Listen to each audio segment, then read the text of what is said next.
Salut à toi le curieux, je suis Othérion, agnostique, cartésien, historien, féru de sciences, de mythes et de légendes.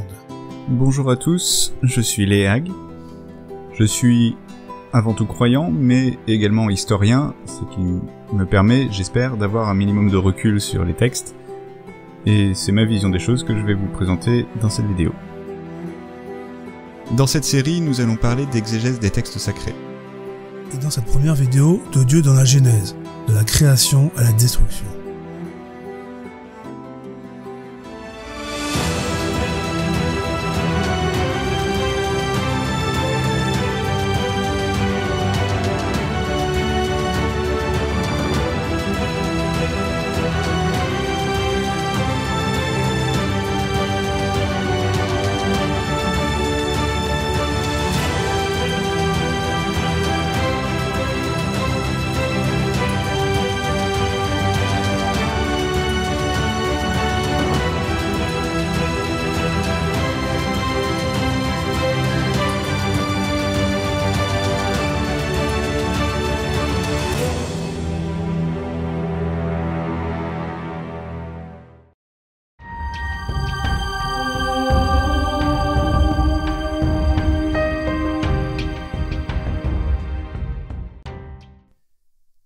Le mot Bible signifie livre en grec.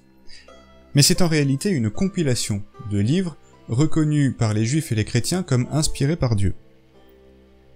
La Genèse est le premier de ces livres, et le mot Genesis en grec, qui donne son titre français au texte, signifie l'origine.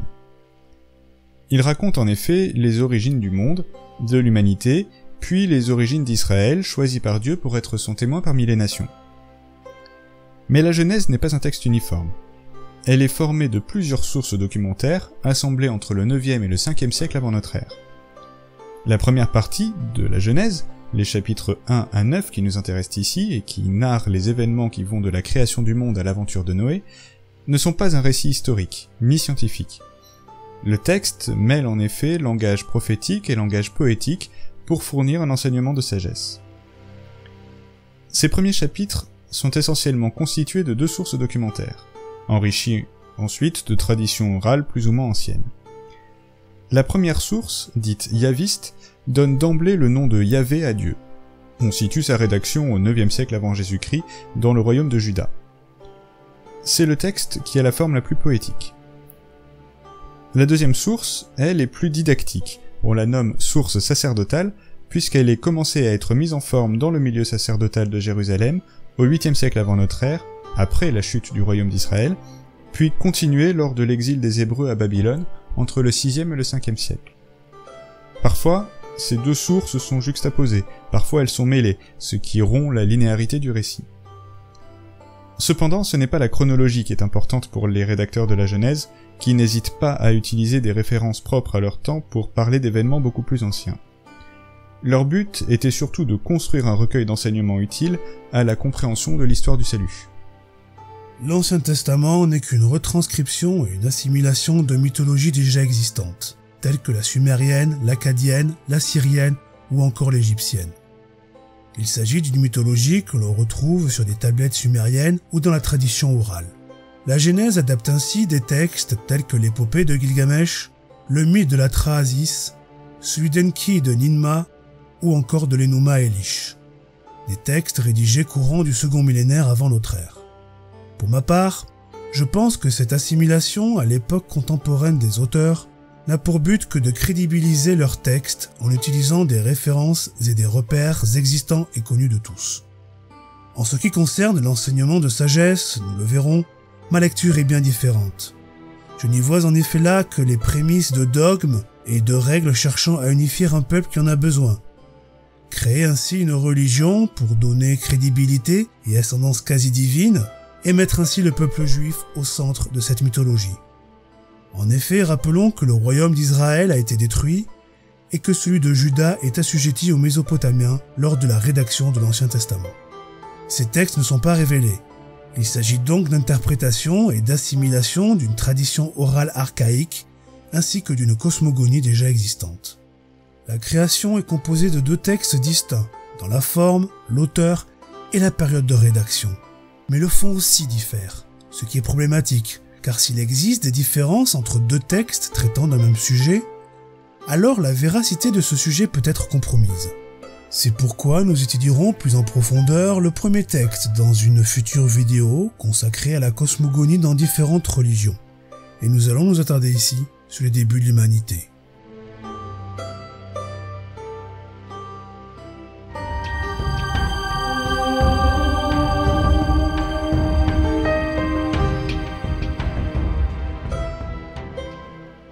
Nous commençons donc notre voyage dans la Genèse au chapitre 2, essentiellement de tradition yaviste, et donc paradoxalement plus ancienne que le chapitre 1 qui était de tradition sacerdotale.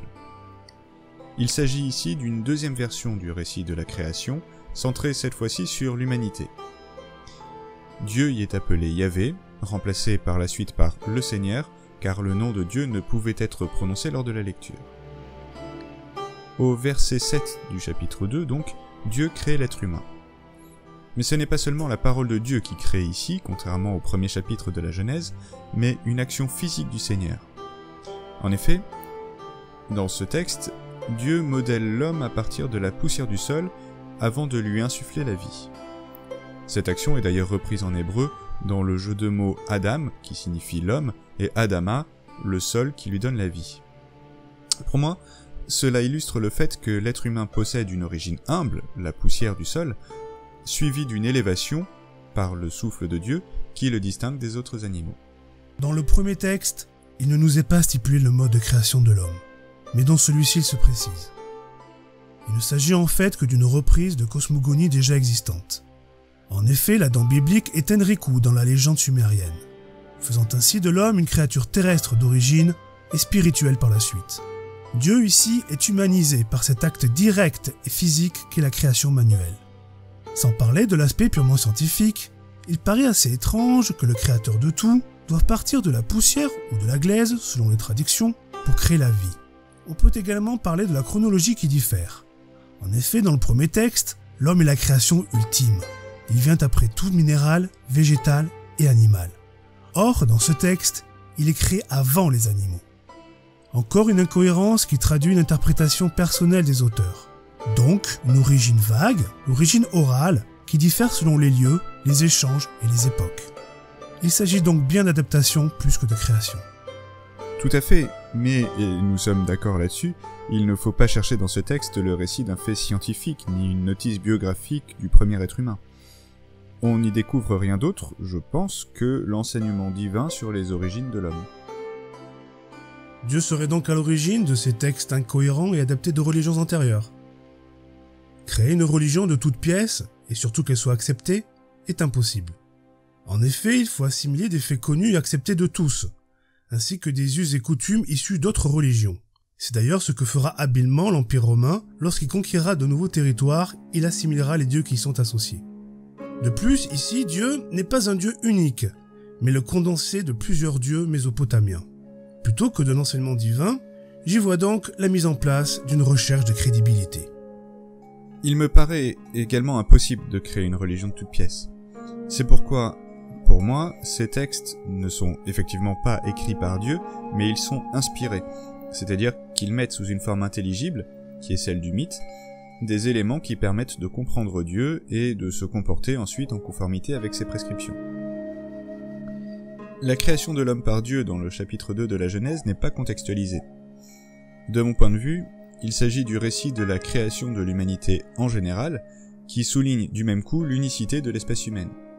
Et ce n'est que plus tard, au verset 15 du chapitre 2, que Dieu prit l'homme et l'établit dans le jardin d'Éden, comme le dit le texte, et ce n'est qu'à partir de ce moment-là qu'Adam semble devenir un individu particulier dans le récit. Quant au jardin d'Éden, il désigne probablement une plaine fertile de moyenne Mésopotamie, mais en hébreu, le terme Éden a également un sens concret qui est lié au plaisir. Donc on pourrait lire le verset comme « Dieu planta un jardin avec plaisir ». Ou juste que l'Éden est le jardin des plaisirs, le Dilmun mésopotamien. Nous sommes d'accord sur la nature mythologique, mais que ces mythes soient issus d'autres religions me laisse perplexe. À cette lumière, j'estime donc que Dieu ne créa pas l'homme, mais que l'homme créa Dieu, car l'homme crée les religions. Tout à fait, il peut s'agir d'un jardin des plaisirs, ce qui ne serait d'ailleurs pas désagréable pour l'être humain. Mais en revanche, ce n'est pas parce que plusieurs textes reprennent les mêmes éléments qu'ils empêchent de croire en l'existence de Dieu. D'autant que les Hébreux appartiennent au même creuset culturel que les Sumériens en réalité. Mais continuons. Dieu, après la création de l'homme, ne le soumet pas à un instinct aveugle. Il lui donne un libre arbitre et il lui fixe un devoir. Cultiver le sol et le garder. L'homme est donc en adéquation totale avec son environnement, et c'est Dieu qui pourvoit à ses besoins.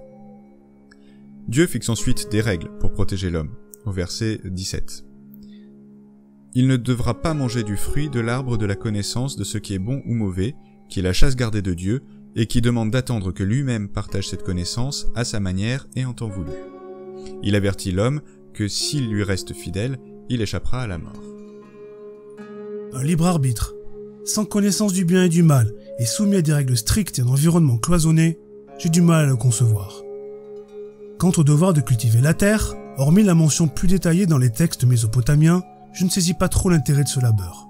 Donc Dieu implante l'arbre de vie, qui confère l'immortalité à ceux qui consomment ses fruits, comme l'homme, ainsi que l'arbre de la connaissance du bien et du mal, qui lui est interdit à l'homme. Mais pourquoi donc implanter cet arbre? Dieu doit-il s'en nourrir? Est-ce pour tester l'homme? Un homme qui n'a pas encore la conscience du bien et du mal qui plus est, donc qui n'a pas la conscience de mal agir. Nous avons ici la première mise à l'épreuve de Dieu. Mais pourquoi un être créateur de tout et conscient de tout, notamment du futur, doit-il tester ses créatures s'il connaît déjà leur réaction future? L'homme est enfant coupable de curiosité, certes, bravant l'interdit parental, mais Dieu aussi semble un peu dépassé par les événements. Pas forcément. Moi je conçois l'arbre de la connaissance de ce qui est bon ou mauvais comme la parabole de la connaissance du fonctionnement de la nature, et par extension du monde. Et seul Dieu possède cette connaissance à ce moment du texte. Dans la vie des humains, il existe toujours des choses tentantes, mais auxquelles nous devons renoncer car elles nous sont inaccessibles. Et je pense que ça fait partie de la condition humaine d'arriver à ne se satisfaire que de ce que nous avons, sans convoiter d'autres choses sous peine d'être malheureux. Et là, je ne fais que reprendre les mots de Bouddha. Alors, on peut en effet prendre cette histoire de l'arbre interdit comme un test, mais pour moi, c'est plutôt l'illustration du libre arbitre qui est laissé encore une fois à l'être humain. Dieu sait évidemment que l'homme va échouer, c'est le récit d'une étape incontournable de l'évolution selon la Bible. Mais quand on est libre, on est également libre de ses erreurs. L'homme utilise le verbe pour nommer les animaux, le même verbe que Dieu utilisa pour créer la vie dans le texte 1. L'homme revêt ainsi un aspect divin et dominateur. Tout à fait. L'homme possède une part de divin, je pense. Car, toujours d'après le chapitre 1 de la Genèse, l'homme est fait à l'image de Dieu, sans pour autant être son égal, bien sûr. Il est un peu comme un enfant à l'image de son père. Ce que je retiens surtout de ce passage, les versets 18 et suivants du chapitre 2 de la Genèse, c'est que Dieu décide de faire une aide à l'homme. Alors, il commence effectivement par créer des animaux, la chronologie est d'ailleurs différente du premier chapitre, mais ces animaux ne correspondent pas à Adam. En réalité, l'homme est imparfait, il est incomplet sans la femme qui va être créée et qui sera son vis-à-vis et son égal. Tout dépend de l'interprétation que l'on en fait. Besoin d'aide dans quel sens, dans quel but? Cultiver la terre ou offrir de la compagnie à l'homme? Si on se réfère au texte sumérien et au verset 15, l'homme est créé pour cultiver la terre. La femme serait donc là pour l'aider à cette tâche. En ce qui concerne l'égalité, je ne suis absolument pas d'accord. C'est comme adopter un enfant pour apporter de la compagnie à son propre enfant. C'est un acte par défaut. En effet, la femme est créée pour l'homme, alors que l'homme lui est créé pour Dieu. Selon les traductions et les interprétations, la femme serait née de la côte d'Adam, une tradition que l'on retrouve notamment dans diverses autres religions, où des dieux naissent des parties du corps d'autres dieux. La femme est donc une part de l'homme et non son égale. De plus, l'homme nomme la femme comme il nomma les animaux, ce qui lui donne un ascendant sur elle. Ce texte également contredit le premier texte, qui dit que Dieu créa hommes et femmes en même temps. Je ne crois pas qu'il faille prendre le terme d'aide, qui est certes lourd de sens, au premier degré. L'homme était déjà capable de se débrouiller seul, jusque-là. Mais justement, l'être humain est un animal social qui ne peut vivre seul. Il a besoin de ses semblables pour être complet, pour être heureux. Mais il y a un autre point d'intérêt dans ce passage. Dieu procède pour la création de la femme à une nouvelle action physique. Il fait en effet entrer l'homme dans une torpeur, c'est le mot choisi pour la traduction française en tout cas, une torpeur qu'on peut comprendre comme un sommeil tranquille. Et de l'homme, endormi, Dieu fait la femme, qui lui est donc identique puisque de même chair. Et le terme côte, qui est utilisé au verset 21, fait référence non pas à la côte, à l'os que nous avons dans la cage thoracique, mais à la côte d'une construction. C'est le même mot qu'on retrouve pour l'arche ou pour un sanctuaire. Cela montre la sacralité de l'être humain. Et ça démontre à mon sens, en plus, que la femme est issue d'un matériau beaucoup plus noble que l'homme, qui est issu de la poussière du sol. Elle ne lui est donc en rien inférieure. Et ce n'est pas parce qu'elle est créée dans un deuxième temps qu'elle n'est pas l'égale de l'homme. Un enfant puis-né n'est pas moins aimé que son aîné. Une interprétation bien étonnante. Je n'y vois pour ma part qu'une énième assimilation mythologique, comme je l'ai dit précédemment. De plus, il est bien spécifié que Dieu referma les chairs après l'extraction de la côte. Donc il s'agit bien d'un os, et non d'une métaphore.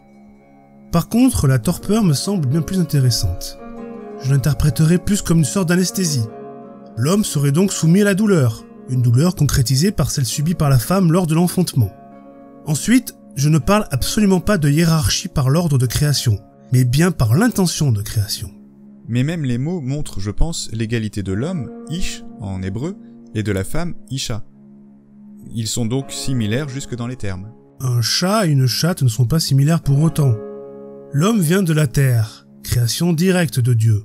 La femme, elle, vient de l'homme, création secondaire. L'homme est créé initialement par désir de Dieu. La femme, elle, est créée pour aider l'homme, par besoin de l'homme. J'y lis déjà une hiérarchie bien établie. Sinon, Dieu aurait créé homme et femme en même temps. Une différence qui d'ailleurs sera bien confirmée par la suite. Deux visions des choses donc, mais poursuivons.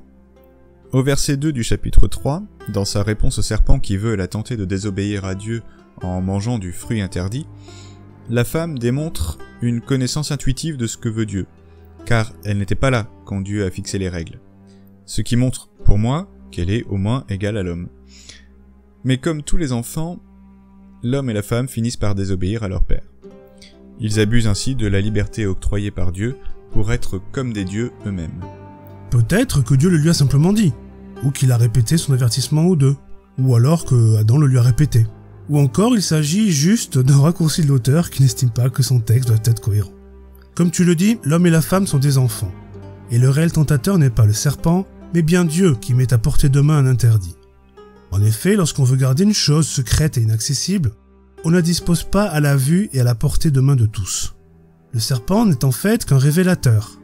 L'homme ainsi succombe à la tentation provoquée. Il y succombe par désir d'émancipation, de bravade de l'ordre établi, pour accéder au niveau de son père, ou par simple curiosité. On peut en effet trouver d'autres explications au fait que la femme connaisse les avertissements de Dieu, je l'admets. En revanche, je ne considère pas du tout Dieu comme un tentateur. Si le serpent est, là je suis d'accord, un révélateur, c'est surtout de la faiblesse des humains, qui ne se satisfont pas de leur sort, et qui possèdent une curiosité qui leur est néfaste en l'occurrence. Continuons. Au verset 8 du chapitre 3, Dieu est de nouveau physiquement présent aux côtés de l'homme et de la femme, ce qui montre que Dieu peut être à la fois transcendant, donc au-dessus des humains, mais peut également se mettre à leur portée.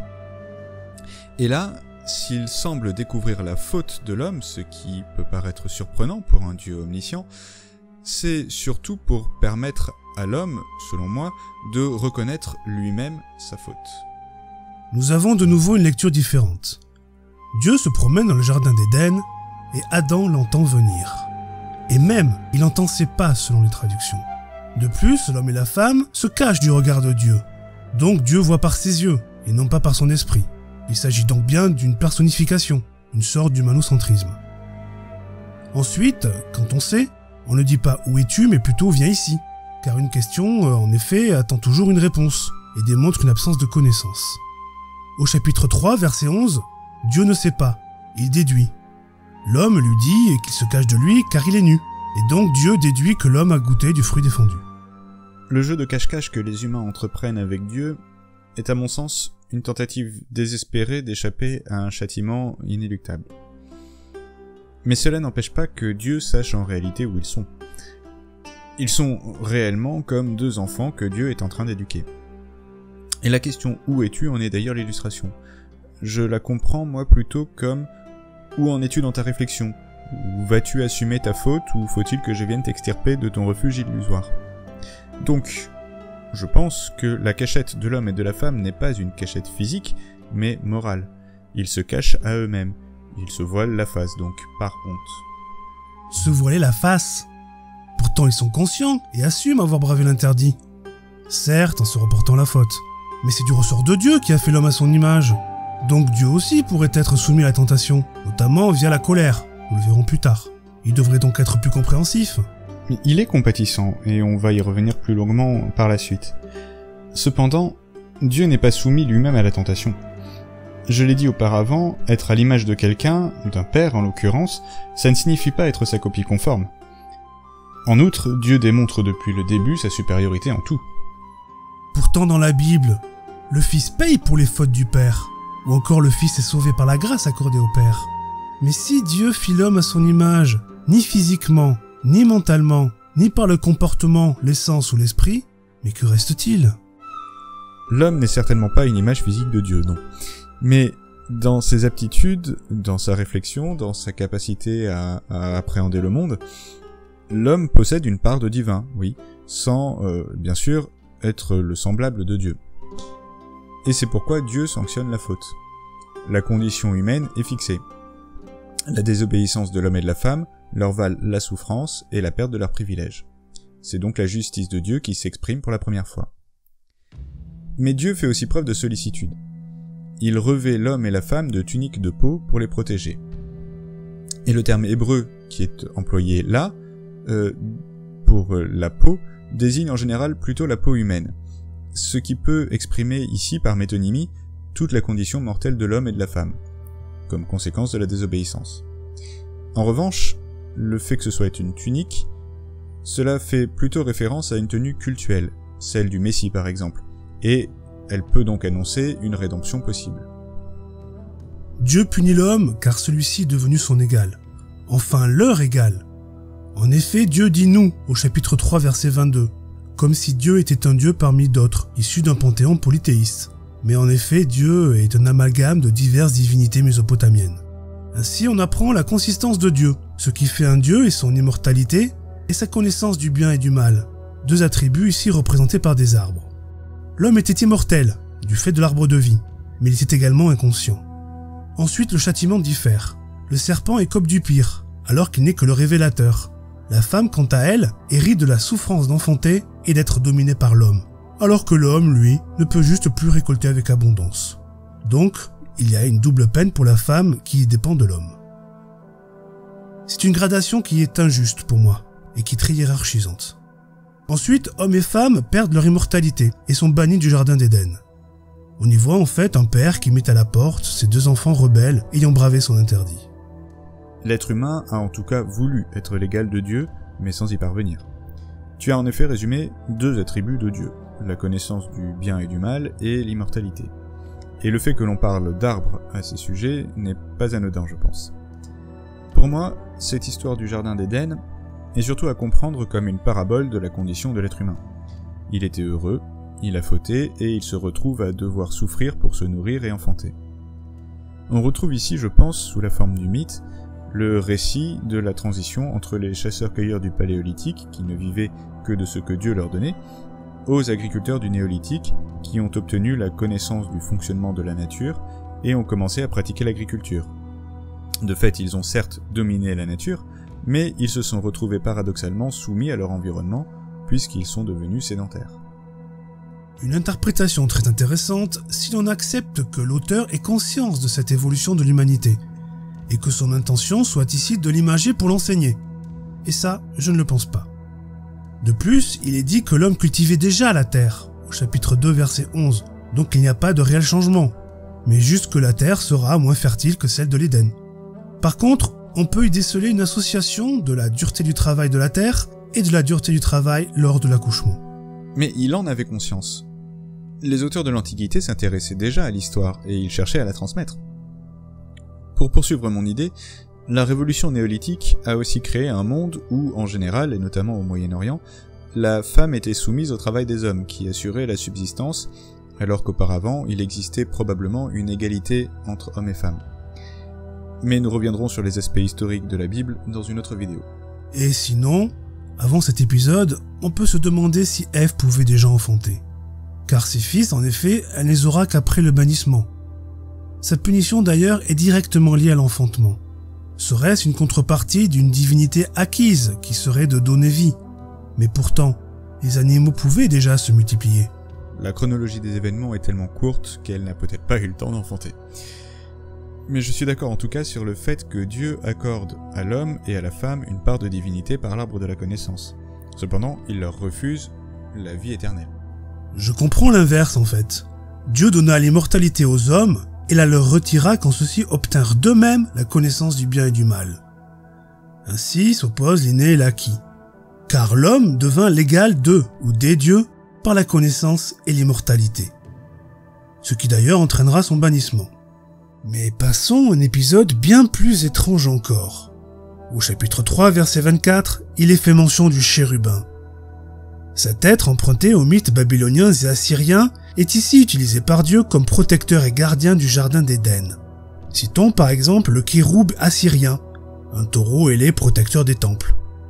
Nous retrouverons ces mêmes chérubins en sculpture, encadrant l'arche d'alliance par exemple ou encore le temple de Salomon. Donc Dieu nécessite un tiers pour protéger l'accès à l'Éden, comme s'il ne pouvait le défendre lui-même, ce qui peut paraître assez étrange pour un Dieu tout-puissant. Nous reviendrons dans une autre vidéo sur les chérubins.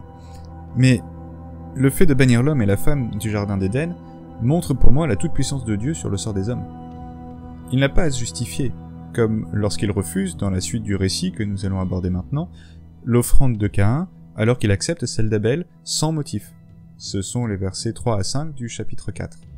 J'y vois au contraire la faiblesse de Dieu, qui ne veut pas que l'homme soit son égal, alors qu'il a fait son image, rappelons-le, ce qui peut paraître d'ailleurs assez incohérent. On peut également noter la surprise de Dieu, face aux agissements de l'homme, le fait que Dieu ne semble pas connaître l'avenir, ou encore qu'il ne semble pas tout savoir. D'où ces interrogations lorsqu'il demande « Où es-tu » ou « Qui t'a influencé » par exemple. Pour moi, Dieu soumet Caïn à une épreuve pour tester sa foi. Mais à aucun moment il n'est surpris. On parle là encore du libre arbitre que Dieu a laissé aux hommes. Mais comme Caïn ne réagit pas comme il aurait dû, c'est-à-dire dans la voie de Dieu, et qu'il tue son frère par jalousie, il est puni. Il a en effet pris une vie sans l'autorisation de Dieu. Caïn est donc maudit, ainsi que le seul qui a reçu le sang d'Abel et que Caïn a exploité. Ce récit montre que l'homme est encore immature pour recevoir la grâce complète de Dieu. Et encore une fois, Dieu teste Caïn comme il testa Adam. À quoi bon tester quelqu'un si l'on connaît déjà sa réaction? Dieu n'a pas besoin de se justifier, dis-tu. Alors pourquoi ne pas le punir simplement et arbitrairement sans le tester? De plus, tu dis que les questions de Dieu sont pour que l'homme soit honnête. Or Caïn ment. Et Dieu ne lui en tient pas rigueur. Il le punit pour le meurtre et non pas pour le mensonge. Je ne trouve pas qu'il teste sa foi, car à aucun moment il ne lui interdit quoi que ce soit. Il teste juste sa jauge du bien et du mal. En fait, Dieu à chaque fois respecte le libre arbitre des hommes. Il les éduque, et éduquer, c'est aussi laisser faire des erreurs. D'où les tests. Ces tests ne sont pas faits pour conforter Dieu, mais les hommes dans la voie de Dieu. Et la punition de Caïn, à mon sens, vaut à la fois pour le meurtre et le mensonge. Si Caïn n'avait pas menti, la sanction aurait sans doute été différente. Éduquer, c'est aussi expliquer, et non punir automatiquement. Nous sommes d'accord pour le libre arbitre. Mais alors, pourquoi Dieu n'accepte-t-il pas les choix de l'homme, quand ceux-ci diffèrent des siens? En fait, c'est tu peux faire ce que tu veux, tant que tu fais ce que je veux, sinon tu seras puni. Il n'y a donc plus de libre arbitre, car celui-ci est annihilé par la crainte du châtiment divin. Au chapitre 4, verset 6, Dieu pose une nouvelle question, comme pour sonder Caïn. Dieu semble en effet voir les réactions des hommes plus que leurs intentions. Ensuite, il repose une question pour savoir ce qu'il est advenu d'Abel. Et enfin, il ne prend conscience du meurtre que quand le sang d'Abel crie vers lui. Encore une fois, Dieu ne semble pas connaître le futur, mais il l'envisage. Nous voyons également que Caïn ne craint pas Dieu. Il le brave pour aller jusqu'à se plaindre quand Dieu lui expose sa punition, tout comme Adam et Ève ont bravé son interdit. L'homme va ainsi à l'encontre de Dieu, mais c'est stupide de s'opposer à une entité si puissante. On peut se demander finalement si Dieu le punit du meurtre, de la jalousie, de la convoitise, de l'échec d'y résister, ou de la mort d'Abel, son préféré. Chaque choix humain entraîne en effet des conséquences. Mais tu confirmes ce que je disais. La réaction de Caïn renforce sa sanction. Dieu sait parfaitement ce qu'il s'est passé, mais il juge en fonction de comment Caïn réagit. Il exprime ainsi son équité et la possibilité de rédemption. Sauf que Caïn ne saisit pas sa chance sur le moment. Il est donc exilé, condamné à l'errance. Mais Dieu lui donne une deuxième chance, qui lui permettra de faire sa rédemption. Il le protégera de toute attaque, la loi du talion, et il lui permettra d'avoir une descendance glorieuse, bien qu'entachée du péché. Je ne vois pas où est la rédemption. Je ne vois en fait qu'une punition du meurtre et aucune mention que Dieu lui tient rigueur du mensonge. En effet, si Dieu juge en fonction de la réaction de Caïn, qui ment, pourquoi punir alors Adam et Ève, qui eux disent la vérité?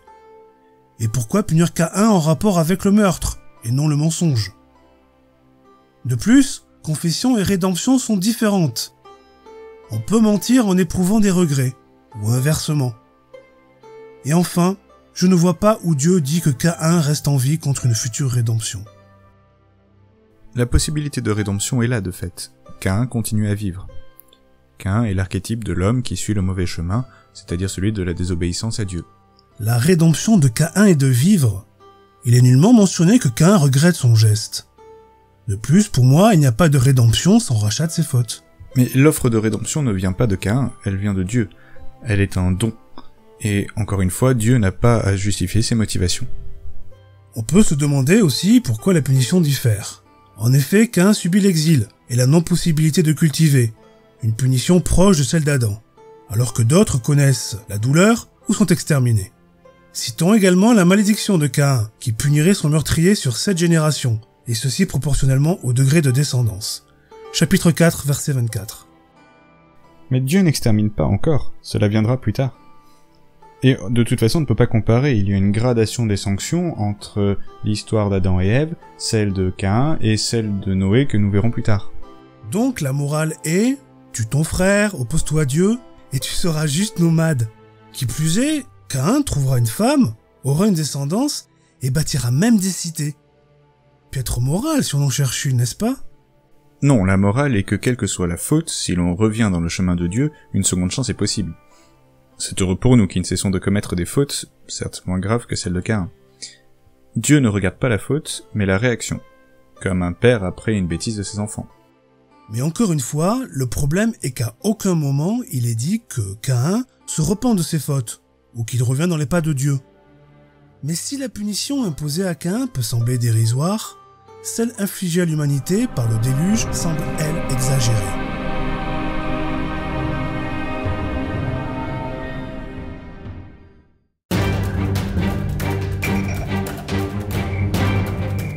La suite du récit concerne un événement catastrophique, le déluge. Le début du texte est de tradition yaviste, puis à partir du verset 9 du chapitre 6, c'est la source sacerdotale que nous retrouvons. Dieu doit une nouvelle fois intervenir dans le destin de l'humanité. Au verset 3 du chapitre 6, il décide d'abord de laisser l'homme libre de ses choix. Mais les humains déçoivent Dieu par leur méchanceté, et il doit rectifier le tir. Dieu s'adapte ainsi à l'attitude humaine, tout en restant fidèle et constant dans sa volonté. Rappelons également que ce texte est une reprise quasi mot pour mot du mythe sumérien de la Traasis. Ainsi, pour justifier le déluge, nous est expliqué le comportement humain, mais pas que. En effet, au chapitre 6, versets 2, 3 et 4, il est fait mention des fils de Dieu, de leur progéniture avec les filles des hommes, ainsi que de géants. Ce passage est très sibyllin. En effet, il pourrait s'agir du mythe des Néphilim, un mythe que nous approfondirons dans une future vidéo. Dieu ne veut pas qu'il y ait une part de lui dans l'homme, une part transmise par les fils de Dieu via leur descendance. C'est pourquoi Dieu restreint l'espérance de vie de cette descendance. transparaît aussi la crainte de Dieu de voir l'homme accéder à la divinité, que ce soit par l'intermédiaire des deux arbres, comme on l'a vu précédemment, ou par les descendants des fils de Dieu. Sans débattre des fils de Dieu et des filles d'hommes, je ne vois pas comment Dieu de toute façon peut craindre que l'homme puisse accéder à la divinité. Il ne l'a d'ailleurs sans doute jamais craint, et c'est de toute façon impossible depuis la chute d'Adam et Ève. Quand on ne craint pas, on ne met pas des gardiens comme pour l'Éden. Quand on ne craint pas, on ne réduit pas les pouvoirs et la longévité. L'homme a déjà atteint cette divinité, au chapitre 3, verset 22. L'homme est devenu comme l'un de nous, et Dieu ne veut pas que cela se reproduise. Dieu dans sa connaissance du bien et du mal uniquement. Or, en dépit de cette connaissance, il continue de faire le mauvais choix. Il est encore plus impardonnable, donc. C'est pourquoi Dieu déclenche le déluge pour détruire cette humanité, tout en laissant une porte de sortie à l'homme et à l'ensemble de la création, par la grâce accordée à Noé. C'est une constante. Dieu punit, mais laisse toujours une chance de rédemption. Dieu donne à Noé les indications pour construire une arche qui le sauvera, lui, les siens et tous les animaux de la terre. C'est-à-dire que Dieu guide, mais laisse ensuite l'homme agir pour la construction. Noé se soumet, et il est sauvé, sauvant ainsi l'humanité, qui pourra repartir sur de nouvelles bases, issues de justes et non plus de méchants. Ensuite, c'est Dieu lui-même qui ferme la porte de l'arche, au verset 16 du chapitre 8. Il montre ainsi sa sollicitude. Si l'on fait abstraction des textes mésopotamiens originels, et pourtant bien plus détaillés sur le sujet, il apparaît ici que Dieu extermine l'ensemble de l'humanité pour les méfaits de certains. Noé est sauvé, car estimé comme juste. Mais il doit bien en avoir d'autres, il n'est pas le seul. Quant à sa femme, ainsi que ses fils et ses belles-filles, sont-ils justes? Ou alors, comme ils appartiennent à la famille de Noé, Dieu ferme les yeux sur leur méchanceté. La porte de sortie dont tu parles, elle n'est que pour Noé et sa famille, qui au demeurant semblent justes, donc ils n'ont rien à se reprocher. Mais les autres, ils périssent. Donc il n'y a pas de porte de sortie pour le pécheur. Il n'est également jamais dit que les fils et les belles-filles de Noé soient justes. Donc si l'humanité se reforme de juste, ce ne pourra être que par l'intermédiaire de Noé. De plus, Dieu prend connaissance que l'homme est mauvais, comme s'il ne l'avait pas prévu, alors qu'il a eu l'exemple avec Caïn par exemple. Et il détruit tout aveuglément. Mais il n'aurait pas pu juste viser l'homme et ainsi épargner le reste de la création. Dieu revêt ainsi des caractéristiques de l'émotion humaine, la déception et la colère qui naissent de la surprise, et donc de la non-connaissance du futur. Lorsqu'on lit le verset 9 du chapitre 6 qui décrit Noé comme un homme juste, intègre au milieu des générations de son temps, on peut comprendre qu'il n'y avait pas d'autre juste. Mais de toute façon, n'oublions pas qu'il s'agit encore une fois d'un mythe qui sert à édifier les lecteurs sur leur conduite à tenir, et non pas d'un récit historique. Et bien sûr que même Noé et son clan peuvent pécher, sans doute cependant moins que le reste de l'humanité décrite ici. Les hommes sont allés trop loin, ils ont oublié Dieu. Dieu décide alors d'une sanction que l'on peut trouver certes disproportionnée, mais après tout les hommes ne lui ont pas laissé le choix. Et il ne peut de toute façon pas bannir l'humanité de la Terre. Cependant, de Noé découlera une nouvelle humanité, et ça c'est quand même une sacrée porte de sortie. Je ne parle absolument pas de base historique, mais bien de morale et de justice. Et une nouvelle preuve que Dieu ne prévoit pas les choses, il regrette et est même déçu, au chapitre 6, verset 6. Certes, Dieu est déçu. Il doit s'adapter encore une fois à l'homme. Mais il reste cependant constant dans son projet pour l'humanité, en faire un peuple juste. Reprenons le cours du récit. C'est Dieu qui met évidemment fin au déluge par son souffle. Et même si Noé sait que les eaux se sont retirées, en ayant envoyé un corbeau puis une colombe, il attend l'ordre de Dieu pour sortir. À de multiples reprises, apparaît l'expression de Dieu qui se souvient. Par exemple au chapitre 8, verset 1, comme si sa mémoire était linéaire, à l'instar de celle de l'homme. De mon point de vue, le verbe « se souvenir » ne veut pas dire que Dieu avait oublié Noé, mais qu'il trouve que le temps est venu de mettre fin à l'épreuve. C'est fort probable si l'on n'y adjoint pas les diverses questions et autres surprises exprimées préalablement par Dieu. Encore une fois, Dieu est personnifié, au chapitre 8, verset 21, car il sent une odeur. On peut également s'interroger sur le fait que Dieu apprécie un sacrifice, et donc l'odeur qui s'en dégage. L'Holocauste jouera en effet un rôle primordial dans la dévotion envers Dieu, ce que j'ai du mal à assimiler. Pour le coup, on peut affirmer que Dieu n'est pas vegan. Dieu accepte effectivement le sacrifice offert par Noé, au verset 20 du chapitre 8. Faisons une petite pause pour parler des sacrifices. Lors d'un holocauste, c'est-à-dire un sacrifice au cours duquel on tue une victime animale, et quelle que soit la religion, c'est le fumet des viandes que l'on fait brûler qui monte vers les divinités. Dieu étant à la fois présent mais également hors de notre monde, c'est le moyen que les hommes ont trouvé pour témoigner de leur soumission. Que l'homme a trouvé, nous sommes d'accord. Mais pourtant, tout au long de la Bible, Dieu se réjouit de ces massacres. Donc soit il les cautionne, ou soit il en est même le commanditaire. Pour une fois qu'il est satisfait, on ne va pas le lui reprocher. Mais Dieu prend finalement la décision de ne plus maudire la terre à cause des humains, même s'il sait que les hommes gardent une part de mal. Dieu pardonne. À quoi servit donc le déluge si l'homme reste inchangé? Dieu admet ici 2 erreurs. La première est d'avoir créé l'homme, au chapitre 6, verset 6. Et la seconde est de tout avoir détruit pour l'anéantir. Mais on peut également en voir une troisième, c'est celle d'avoir exterminé l'humanité, d'où l'Alliance. Il est stipulé à nouveau que l'homme est mauvais, et ce même dès sa jeunesse, au chapitre 8, verset 21. Mais comme Dieu fit l'homme à son image, peut-on en conclure que Dieu lui aussi est en partie mauvais? Bien sûr que non, et c'est ce que j'essaie de démontrer depuis le début. Dieu est foncièrement bon et juste. Mais l'humain qui est sur Terre au moment du déluge n'est, d'un point de vue théologique bien sûr, plus le même que celui de la création. Tu dis que Dieu est foncièrement bon et juste?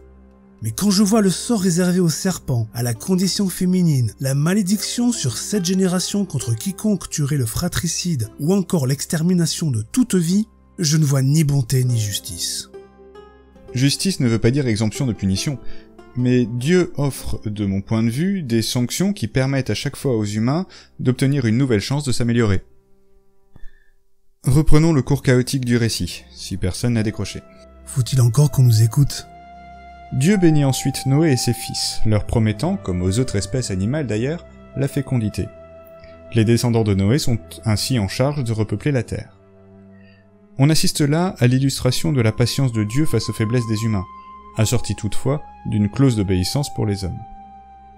Cependant, même si l'homme domine toujours les animaux, un premier tabou alimentaire est fixé, celui du sang. Dieu étend ensuite ce tabou au sang versé entre hommes. J'y vois là les prémices du décalogue. Seul Dieu peut en effet disposer de la vie. Et Dieu explique cet interdit d'ailleurs. Tuer un homme, c'est s'en prendre à lui-même puisque l'homme est à son image. Et Dieu ne bénit pas la femme de Noé et ses belles-filles. Tout le clan de Noé est béni, rassure-toi. Sinon, la descendance ne pourrait pas l'être. Donc, la valeur d'un homme méritant la bénédiction ne réside pas dans sa pureté d'âme, mais dans son appartenance à un clan. Mais si tout le clan est béni, pourquoi ne pas le dire simplement alors, plutôt que de s'appuyer encore sur les fils d'eux? Tu dis également que Dieu est patient. Donc, succomber à la colère et tout détruire est une marque de patience. Ensuite, tu parles de faiblesse de l'homme. Mais moi j'y vois la faiblesse d'un Dieu colérique qui se repent d'avoir créé et de s'être emporté. En fait, on assiste à diverses personnalités de Dieu, qui au demeurant sont différents dieux dans la mythologie mésopotamienne, d'où les incohérences. Sinon, en effet, le sang est primordial, tel que le sang d'Abel qui crie du sol vers Dieu, les sacrifices, la lignée ou encore les crimes de sang. Dieu est coléreux, certes, comme un père devant la bêtise de ses enfants, mais pour moi ce n'est pas une faiblesse, c'est toujours une posture de rectitude. Il n'est pas colérique à s'emporter pour un oui ou pour un non, c'est toujours à raison qu'il le fait. Pour preuve, cette alliance qu'il passe avec Noé est confirmée avec les hommes mais aussi avec les animaux.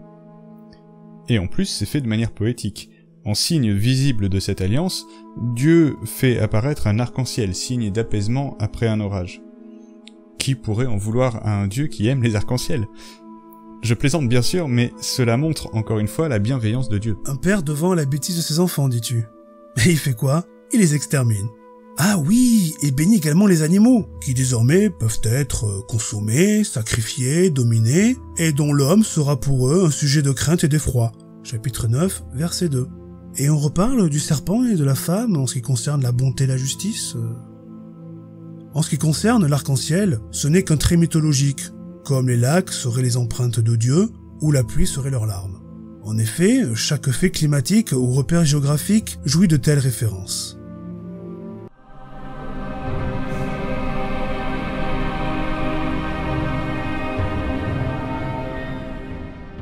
Ces textes de la création et du déluge ne sont que l'écho des mythes mésopotamiens. seule diffère l'unicité de Dieu. Ici, en effet, un seul Dieu, même si parfois on peut en douter, ne serait-ce que par l'emploi du pronom « nous » ou encore les changements de comportement et d'état de Dieu. Un Dieu qui veut dominer, être obéi et imposer sa volonté et sa puissance. Ces textes, mis ensemble, sont incohérents, vu d'un œil critique. Car par exemple, Dieu punit Adam et Ève de mal agir, alors qu'ils n'ont pas encore la conscience du bien et du mal. Dieu dit également faire l'homme à son image, mais n'a de cesse de dire que l'homme est faible et mauvais. Dieu vit que cela est bon dans la création, mais y voit le mauvais pour la destruction. De plus, une hiérarchie semble établie. La femme est issue de l'homme et devient sa dépendante et sa soumise, tout comme les animaux d'ailleurs. À noter également la personnification de Dieu, qui marche, sent, ne voit que par ses yeux ou ne connaît pas le futur. En fait, l'humanocentrisme des auteurs fait de Dieu un humain au final. L'humanité est un enfant turbulent, certes, mais Dieu est un père colérique qui est dépassé. Pour moi, tout cela résulte du fait de vouloir faire de plusieurs divinités un seul Dieu, qui les condenserait donc toutes, et également du fait d'utiliser des textes existants pour les remanier à sa sauce sans le recul nécessaire. Tous ces textes, en effet, sont des réécritures de textes sumériens ou akkadiens ou de la tradition orale. Mais donc, ceux qui croient en la Bible devraient également croire en ces textes mésopotamiens polythéistes. Certes, la construction des textes, du fait de l'histoire de la rédaction non linéaire de la Bible, pose parfois des problèmes de compréhension. Cependant, contrairement à toi, je ne vois dans ces récits qu'un seul message, confirmé par les différents exemples que nous avons essayé d'étudier. Dieu est tout-puissant, et nous, ses créatures, ses enfants, nous lui devons obéissance comme à un père. Et si nous fautons, car dans sa générosité, Dieu nous a dotés de libre arbitre, il se fâche, il punit. En clair, il se met à notre portée. Mais il n'est jamais dépassé. Il trouve toujours une solution et surtout un chemin vers le salut, quelle que soit la faute. Sans oublier les arcs-en-ciel.